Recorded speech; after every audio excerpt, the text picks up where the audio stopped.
We've been on this ranch since 1912. I'm the fourth generation taking over this particular ranch of the Flying W's in southern New Mexico.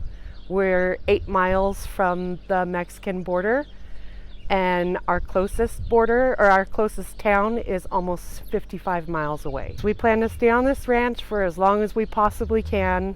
If we can sustain ourselves with our agriculture and our cattle, then we will be here. And hopefully my fifth generation kids or one of the fifth generation kids will take over. The changes that we've witnessed within the last, I'm gonna say 10 years, are the type of person who comes from Mexico. Used to, they would stop in on their way to Phoenix or Denver or another large city and ask for work in lieu of some water and food, maybe a little travel expense. And we would let them work and give them a little bit of what they needed and send them on their way. Now we get the guys who, and women, who are hiding. They don't want to be stopped. They want to get to where they're going, and they're going to do it through any means necessary, whether by force or by sneaking. Of late have been a lot of people walking through that just don't want you to call the immigration. None of them are asking for asylum when they come to the house. They ask for food and water, and they want to use my internet so that they can call a ride. It's changed a lot. Middle of January, beginning of February is when we really started seeing an uptick in people crossing. The end of February is when it became every day. And it wasn't the family units that came through here. It was men, teenagers, women who were getting through and trying to go as fast and as far as they possibly could. We have no internet service here, so if they stopped in at the house, they tried to figure out a way to get a hold of somebody. 90% of the time they come in and they can't walk anymore because their feet are just so torn up that they have no choice but to stop here and rest. And so we let them rest, and we give them stuff to doctor their feet, and then we send them on their way. I have a camera truck that sits on the side of the road, and when they leave, we normally, within 14 hours, we start getting groups back up to the house. And if they're there, then either the groups hide and go around, or they get caught before they get there. You can tell the people who are just trying to run through, they hide, they get down low. When you're riding out in the pasture, it's probably one of the scariest feelings that you ever feel.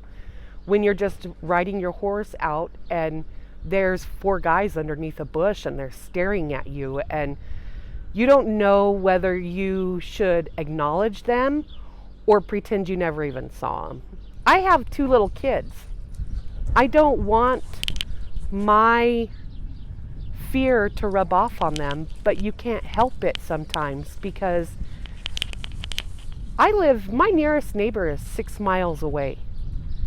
Our nearest law enforcement takes an hour to get here on a fast day.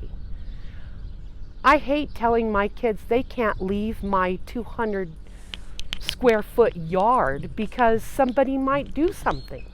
Just that fear that's there. I should be able to let my kids go wherever they want to, and the biggest thing I should be scared of are the snakes that are slithering in the grass. Oh man, when I was 9, I would disappear for hours, and my parents never had to worry. But even back then, the threat was there. It's just not as substantial as it is now. They cut fences. We've had our spigots on our water tanks, 4,000 gallon water tanks, just left open and drained overnight,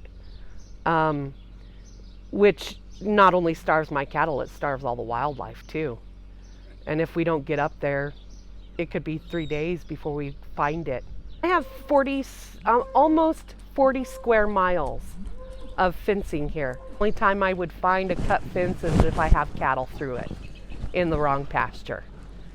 A lot of times they'll cut the fence and then we don't get the call until I have a cow that has been wire cut going through it, or I have cattle in the wrong pasture. And then a lot of times the cows won't just go back through the cut fence, so then they get stuck in a pasture that has no water. And then that's really detrimental to our ranch, because if she dies, we end up having to lose production with her and then the calf she was bringing onto the ranch. So it's not my cows are my paycheck, and I only get paid once a year. I'm not like a 9 to 5er. We work from sun up to sundown, and we get paid only one time. So losing her is a loss of income. So it not only affects my ranch when they cross over and cut my fences, it affects my cows, my living, breathing animals, because a lot of times they get lost.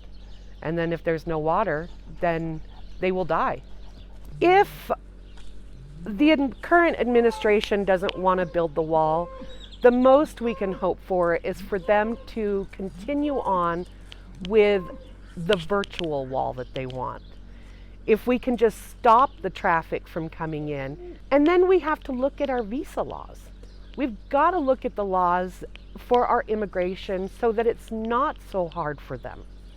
It's not so hard for people who want to come up here honestly and be a functioning member of our society. We need to be able to let them have the opportunity.